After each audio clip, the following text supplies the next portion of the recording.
Assalamualaikum warahmatullahi wabarakatuh. Perkenalkan, nama saya Nona Martatiana Harlan dari kelas 5D mata kuliah Konsultasi Pendidikan Gizi. Saya ingin memberikan penyuluhan dengan judul Bagaimana isi piringku yang benar. Untuk selanjutnya mohon disimak video saya. Terima kasih. Assalamualaikum warahmatullahi wabarakatuh. Waalaikumsalam warahmatullahi wabarakatuh. Perkenalkan, nama saya Nona Martatiana dari jurusan Ilmu Gizi, Fakultas Ilmu Kesehatan, Universitas Muhammadiyah Dr. Hamka. Di sini saya akan memberikan penyuluhan kepada ibu-ibu sekalian. Mohon didengarkan ya. Ya. Kalian tahu gak sih kalau Kementerian Kesehatan itu telah mengkampanyekan slogan baru, yakni isi piringku, sebagai pengganti slogan 4 sehat 5 sempurna untuk pedoman konsumsi sehari-hari dalam memenuhi gizi seimbang.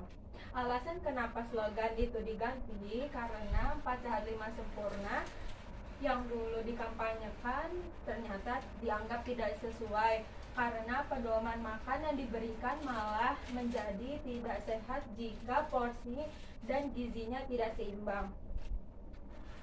Sebagai contoh, seseorang yang menerapkan pola makan 4 sehat 5 sempurna dengan nasi, lauk pauk, sayur, buah, dan susu tidak akan mendapatkan manfaat kesehatan jika porsi piring sebagian besar adalah nasi, sementara lauk pauk, sayurnya itu hanya sedikit. Terlebih lagi, panduan ini seakan mengharuskan nasi sebagai makanan yang harus selalu dalam pola makan sehat, padahal ada banyak karbohidrat lain yang lebih sehat dari nasi.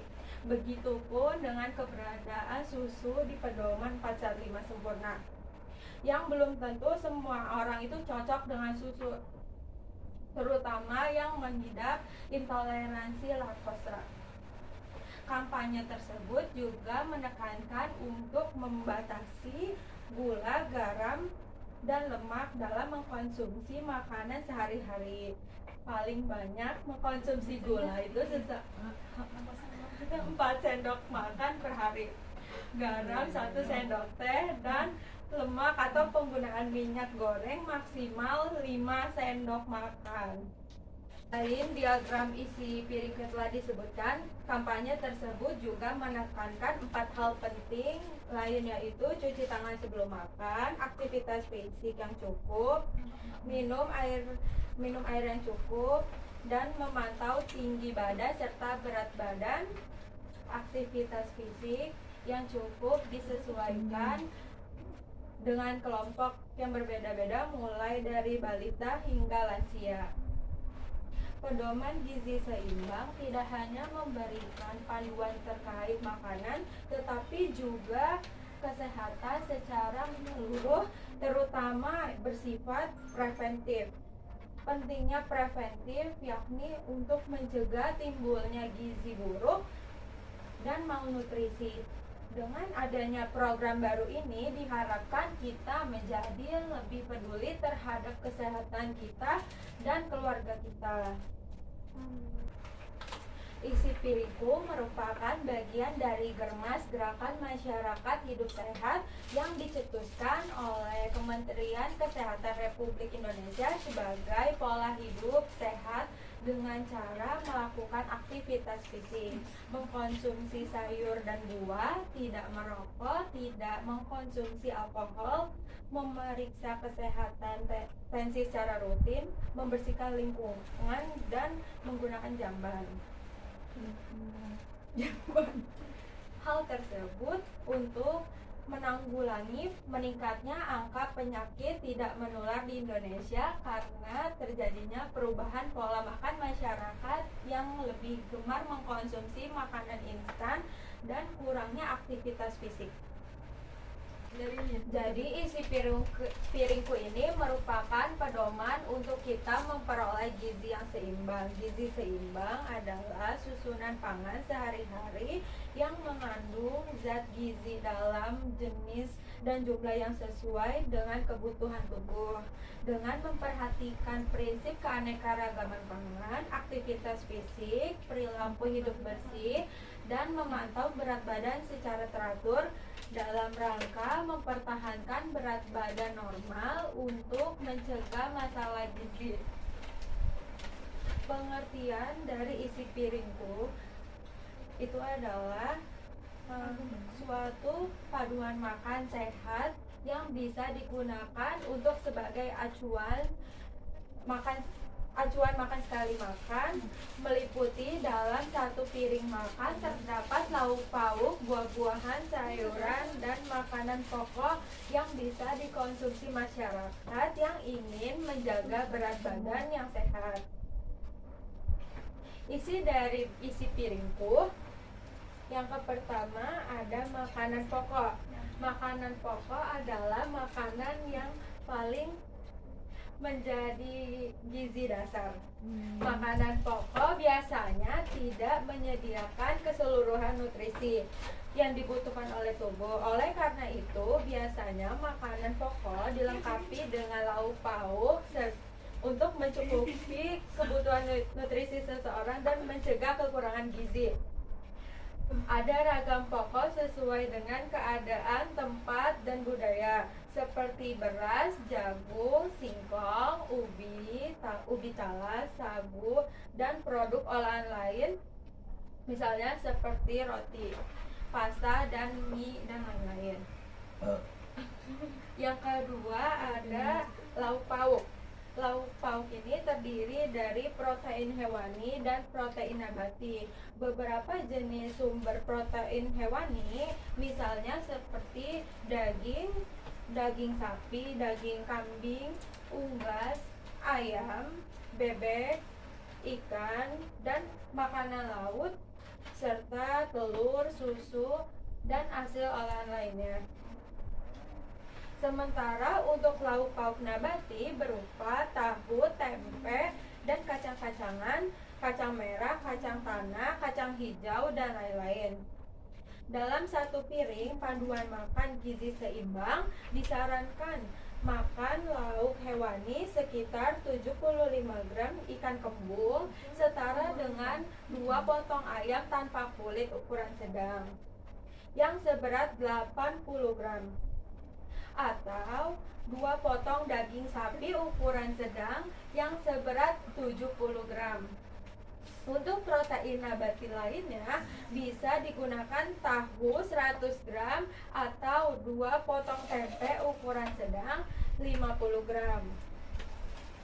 Selanjutnya ada sayuran. Sayuran itu merupakan sumber vitamin dan mineral, terutama mengandung karoten, vitamin A, vitamin C, zat besi, dan fosfor. Sebagian besar vitamin dan mineral dalam sayuran berperan sebagai antioksidan. Beberapa contoh sayuran yang biasanya digunakan oleh masyarakat seperti terong, timun, selada air, labu siam, rebung, kangkung, lobak, buncis, brokoli, daun singkong, tomat, wortel, bayam, dan masih banyak lagi. Sebagai panduan makan gizi seimbang, disarankan dalam satu piring mengkonsumsi 150 gram sayur atau setara ukuran 1 mangkuk ukuran sedang. Mengkonsumsi buah juga secara rutin dapat mencegah berbagai macam penyakit seperti penyakit jantung, serangan kerusakan hati, stroke, mencegah kanker, dan tekanan darah tinggi, meningkatkan imunitas tubuh, dan masih banyak lagi.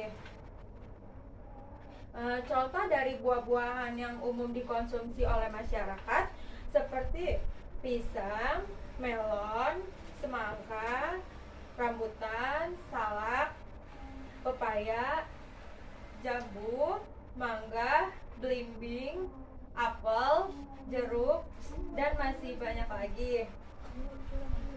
Sebagai panduan makan gizi seimbang, dalam satu piring konsumsi sekitar 2 potong pepaya ukuran sedang atau seberat 150 gram, setara dengan 2 buah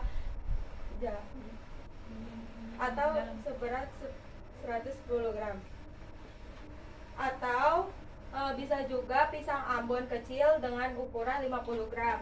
Fungsi dan manfaat isi piringku digolongkan ke dalam triguna makanan. Yang pertama, sebagai sumber zat tenaga, yaitu padi-padian, umbi-umbian, serta tepung-tepungan seperti beras, jagung, ubi-ubian, kentang, sagu, roti, dan makanan yang mengandung sumber zat tenaga untuk menunjang aktivitas sehari-hari. Yang kedua, ada sumber zat pengatur, yaitu sayuran dan buah-buahan. Zat pengatur mengandung berbagai vitamin dan mineral yang berfungsi untuk melancarkan bekerjanya fungsi organ dalam tubuh. Yang ketiga, ada sumber zat pembangun, yaitu kacang-kacangan, makanan hewani, dan hasil olahan lainnya. Makanan sumber zat pembangun yang berasal dari nabati adalah kacang-kacangan, tempe, dan tahu. Sedangkan makanan sumber zat pembangun yang berasal dari hewan adalah telur, ikan, ayam, daging, susu, serta hasil olahan lainnya. Zat pembangun berperan sangat penting untuk pertumbuhan dan perkembangan kecerdasan otak. Selanjutnya ada pedoman lain dari isi piringku. Tidak hanya makanan, panduan makan gizi seimbang isi piringku dari Kemenkes Republik Indonesia juga meliputi minum air putih 8 gelas per hari, mencuci tangan, dan berolahraga fisik. Minum 8 gelas air dalam sehari itu sangat penting untuk tubuh kita, karena kandungan air di dalam tubuh manusia sekitar 2/3 atau 60-70% dari berat tubuh. Kekurangan konsumsi air bisa berakibat dehidrasi di tubuh kita. Air putih merupakan minuman yang paling sehat dan tidak berbahaya karena dibutuhkan oleh tubuh kita untuk menjaga kesehatan. Syarat-syarat air minum itu adalah tidak terasa, tidak berbau, tidak berwarna, tidak mengandung mikroorganisme yang berbahaya, dan tidak mengandung logam berat. Air minum adalah air yang melalui proses pengolahan atau tanpa proses pengolahan yang memenuhi syarat kesehatan dan dapat langsung diminum.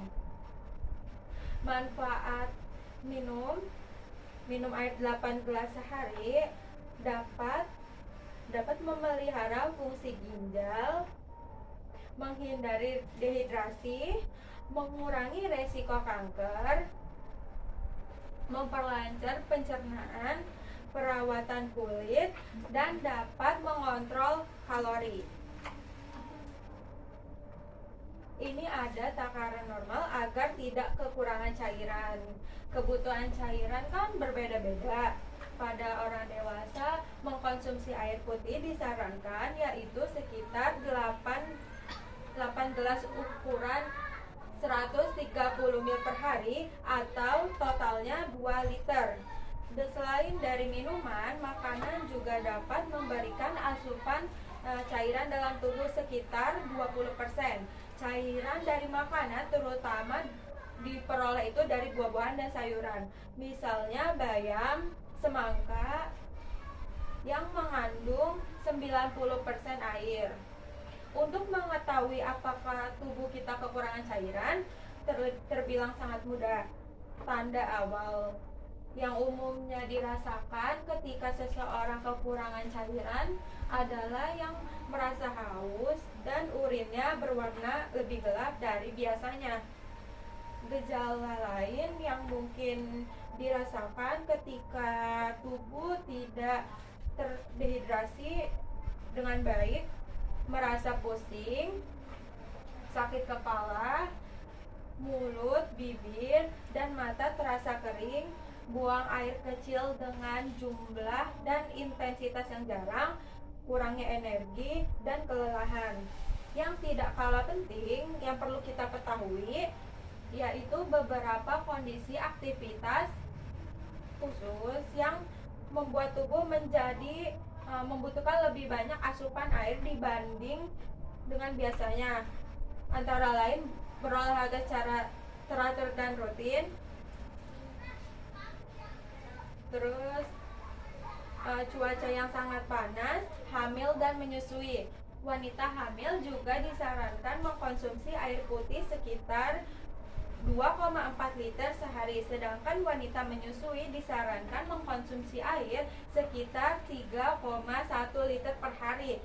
Tips untuk memenuhi kebutuhan air putih sehari, yang pertama, coba menghabiskan minum air putih tiap waktu atau saat mengkonsumsi cemilan. Yang kedua, sediakan gelas atau botol air minum di meja atau tas yang Anda bawa saat aktivitas setiap hari. Dengan demikian, kalian selalu mengingat untuk mengkonsumsinya. Anda bisa menambahkan rasa pada air putih agar terasa lebih enak. Salah satunya dengan menambahkan irisan buah-buahan seperti pada minuman infused water. Selanjutnya ada mencuci tangan dengan sabun di bawah air mengalir. Dapat mencegah penyakit diare, infeksi saluran pernapasan atas hingga lebih dari 50%. Dan menurunkan insiden avian influenza sebesar 50%, hepatitis A, dan kecacingan. Bagaimana sih cara mencuci tangan yang baik dan benar? Yang pertama, basahi seluruh tangan dengan air bersih yang mengalir. Lalu gosok sabun ke telapak tangan, punggung tangan, dan sela-sela jari. Lalu membersihkan bagian bawah kuku-kuku dan menggosok sela-sela jari tangan. Yang keempat, bilas tangan dengan air bersih yang mengalir. Lalu keringkan tangan dengan handuk atau tisu, atau keringkan dengan udara atau diangin-anginkan. Oh iya, basahi tangannya itu selama 20 detik ya. Jadi kenapa sih cuci tangan itu harus banget pakai sabun? Agar kumannya mati. Kita kan melakukan banyak hal seperti memegang hewan peliharaan, membersihkan kotoran, menyiapkan makanan, memberi makan anak, menyusui bayi, dan lain-lain. Tidak dicuci tangan, maka dapat memindahkan kuman penyakit ke kulit kita, karena kulit kita selalu lembab. Terus kumannya nempel. Iya, kumannya jadi menempel. Oleh karena itu, kuman atau kotoran tidak menempel di tangan kita dan akan berpindah ke benda atau makanan yang kita pegang. Kuman-kuman penyakit senang berada di bawah tempat yang kotor. Cuci tangan harus menggunakan sabun dengan air mengalir, karena dengan memakai sabun dapat membersihkan tangan dari kotoran yang mengandung kuman penyakit. Selanjutnya, penting untuk melakukan aktivitas fisik selama 30 menit setiap hari. Hal ini tidak hanya untuk membakar kalori, tetapi juga memiliki banyak manfaat untuk tubuh dalam mencegah penyakit dan kesehatan mental. Pengertian dari aktivitas fisik tersebut adalah setiap gerakan tubuh yang diakibatkan kerja otot dan meningkatkan pengeluaran tenaga atau energi dapat dilakukan di rumah, di tempat kerja, di tempat umum, termasuk aktivitas fisik lain yang dilakukan untuk mengisi waktu senggang sehari-hari. Jenis dari aktivitas fisik ringan adalah berjalan santai, bekerja dengan komputer, membaca, menulis, menyetir, serta mencuci piring, menyetrika, memasak, menyapu, menjahit, latihan peregangan dengan lambat, membuat prakarya, menggambar dan melukis atau bermain musik. Contoh aktivitas fisik sedang yaitu berjalan cepat, memotong rumput, mengepel lantai, membersihkan rumah, memindahkan perabotan ringan, berkebun, menanam pohon, mencuci mobil. Manfaat dari aktivitas fisik itu untuk meningkatkan keseimbangan kerja otot dalam tubuh, meningkatkan metabolisme tubuh, meningkatkan maksud saya mengendalikan stres, mengurangi kecemasan dan depresi, meningkatkan fleksibilitas, memelihara tulang, otot, dan sendi yang sehat, mengurangi resiko tekanan darah tinggi, mengurangi resiko diabetes, meningkatkan kerja atau mengurangi resiko fungsi jantung, mengendalikan berat badan ideal, dan meningkatkan kemampuan dan keterampilan tubuh. Ini ada satu lagi yang akan saya sampaikan, yaitu 10 pedoman gizi seimbang yang relevan di kehidupan sehari-hari. Dan diharapkan masyarakat dapat melakukan apa yang tertera di dalam pedoman gizi seimbang tersebut. Yang pertama ada biasakan mengkonsumsi aneka ragam makanan pokok. Yang kedua, batasi konsumsi pangan manis, asin, dan berlemak. Yang ketiga, lakukan aktivitas fisik yang cukup dan mempertahankan berat badan yang ideal. Biasakan konsumsi lauk pauk yang mengandung protein tinggi. Lalu mencuci tangan menggunakan sabun dengan air bersih dan mengalir. Biasakan sarapan pagi, biasakan minum air putih yang cukup dan aman, banyak makan sayuran dan cukup buah-buahan. Biasakan membaca label pangan pada kemasan pangan, syukuri dan nikmati aneka ragaman makanan. Cukup sekian penyuluhan yang saya sampaikan. Selanjutnya adalah sesi mengisi post test. Ya, nanti kalau sudah dikumpulkan lagi ke saya. Ya Bu. Bu.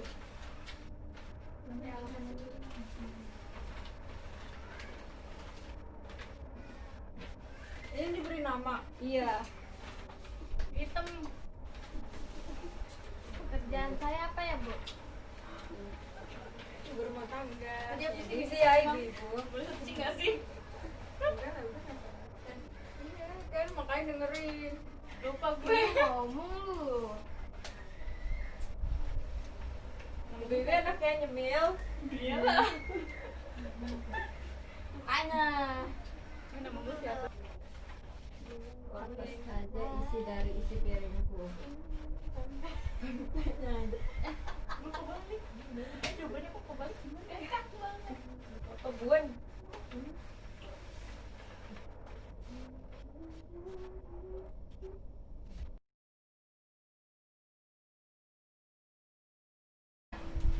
Ya.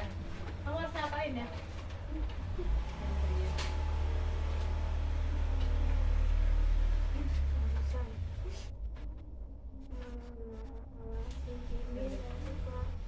Bener kan sih? Nih.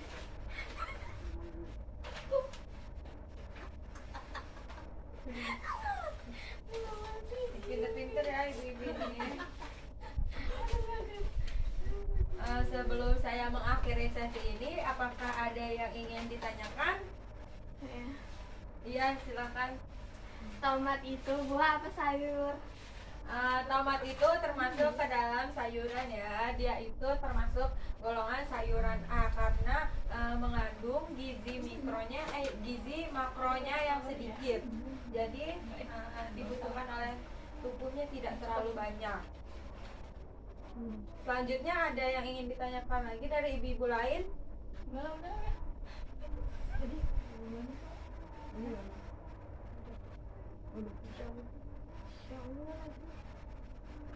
Ayo. Udah, tidak ada yang ingin ditanyakan lagi. Saya akhiri sesi ini dengan melafazkan hamdalah. Alhamdulillahirrahmanirrahim. Semoga saya menyampaikan ini dan diterapkan oleh ibu-ibu sekalian ya, agar memperoleh gizi yang seimbang. Nah, saya tutup pertemuan kali ini. Wassalamualaikum warahmatullahi wabarakatuh. Waalaikumsalam warahmatullahi